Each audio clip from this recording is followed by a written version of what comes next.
Anis, tá sin am de cheisna Casta. A bhfuil tusa de shaineolaithe ainmhithe. Tá stáda chudális leis na ceisna seo. Ceiste héin. Céad pór nahar sligrach atá ann. A. Níos lú ná ceircín. B. Déagín. C. 8 níog.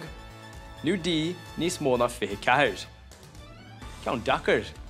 Segad. An freagra ná níos mó ná 24. Annachchuid. Ceiste dó agus haíigh fille ar an sligrach, cá bhfuil an sligrach lonathe. A. Bára cín. B.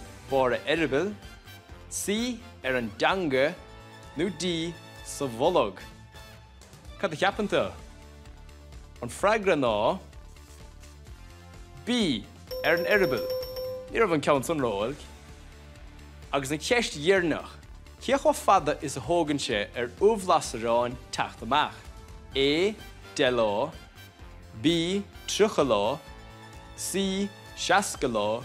Nó D. 9 lá. Tá túir gom ach nílam cinnte. An freagra ceart ná B. Trucha lá. An bhfuair tú é sin? Chun is a daireadh leat ar deire.